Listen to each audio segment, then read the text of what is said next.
പഹൽഗാമിലെ ഭീകരാക്രമണം വേദനിപ്പിക്കാത്ത ആരുമുണ്ടാവില്ല. ആ ആക്രമണം ഇത്രയേറെ കഠിനമായത് കൊല്ലപ്പെട്ടവരുടെ മതം തിരഞ്ഞു എന്നതുകൊണ്ടാണ്. ആക്രമകാരികൾ അവിടെ എത്തിയിട്ട് ഓരോരുത്തരുടെയും പേര് ചോദിച്ചുകൊണ്ട് നിന്റെ മതം എന്താണ് എന്ന് ചോദിച്ചുകൊണ്ടായിരുന്നു കൊലപാതകം നടത്തിയത്. അതുകൊണ്ട് തന്നെ അത് വല്ലാതെ വേട്ടയാടുകയാണ് മനുഷ്യസ്നേഹികളായ രാജ്യസ്നേഹികളായ സകലരെയും. എന്നാൽ അതിനിടയിൽ ഉയർന്നു കേട്ട ഒരു ശബ്ദമുണ്ട്, സയ്യദ് ആദിൽ ഹുസൈന്റെ ശബ്ദം. സയ്യദ് ആദിൽ ഹുസൈൻ ആക്രമണം നടന്ന ബൈസരൻ താഴ്വരയിലെ കുതിരയോട്ടക്കാരനാണ്. നമുക്കറിയാം നമ്മുടെ രാജ്യത്തെ പ്രധാനപ്പെട്ട ടൂറിസ്റ്റ് കേന്ദ്രങ്ങളിലൊക്കെ, പ്രത്യേകിച്ച് കുന്നിൻ മലകളിലുള്ള ടൂറിസ്റ്റ് കേന്ദ്രങ്ങളിലൊക്കെ കുതിരകൾ ഉണ്ടാവും. ആ കുതിരകളുമായി സാധാരണക്കാരെ മനുഷ്യർ നടപ്പുണ്ടാവും. ഈ കുതിരകളുടെ പുറത്ത് നമ്മൾ കയറുമ്പോൾ നമ്മൾ എന്തെങ്കിലും പണം കൊടുക്കണം. അവർ പിടിച്ചു പറിക്കുന്നവരൊക്കെ ഉണ്ട്. പക്ഷേ അതൊരു ടൂറിസ്റ്റ് അട്രാക്ഷൻ ആണ്. ജീവിതം ആസ്വദിക്കാൻ വേണ്ടി എത്തുന്നവർ ഇത്തരം കുതിരകളുടെ പുറത്ത് കയറും. അങ്ങനെ കുതിര സവാരിക്കാരനായ ആദിൽ ഹുസൈൻ അവിടെ നിൽക്കുമ്പോഴാണ് ഈ ദുരന്തം ഉണ്ടാവുന്നത്. കശ്മീരിയാണ്, മുസ്ലിമാണ്. പക്ഷെ എന്നിട്ടും സയ്യദ് ആദിൽ ഹുസൈൻ കൊല്ലപ്പെട്ടു. അതിന്റെ കാരണം ആദിൽ ഹുസൈന്റെ ധീരതയാണ്.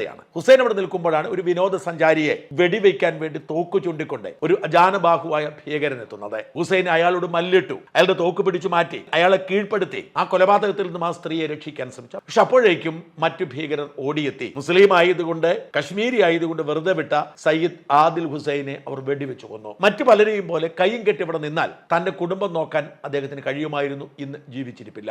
അതെ, മുസ്ലിമായ കശ്മീരിയായ സയ്യദ് ആദിൽ ഹുസൈൻ ഭാരതത്തിന്റെ പ്രതീകമാണ്. നമ്മൾ തീർത്തും മതത്തിന് അടിമകളായിട്ടില്ല, നമ്മൾ തീർത്തും ഭീകരതയ്ക്ക് അടിമകളായിട്ടില്ല എന്നുള്ള പ്രഖ്യാപനം. ഇത്തരം സയ്യിദ് ആദിൽ ഹുസൈൻമാർ നമ്മുടെ ചുറ്റിനുമുണ്ട്, കശ്മീരിലുമുണ്ട് എന്നതിന്റെ തെളിവാണ് ഈ ഭീകരാക്രമണത്തോടെ കശ്മീരികൾ നടത്തുന്ന ഇടപെടൽ.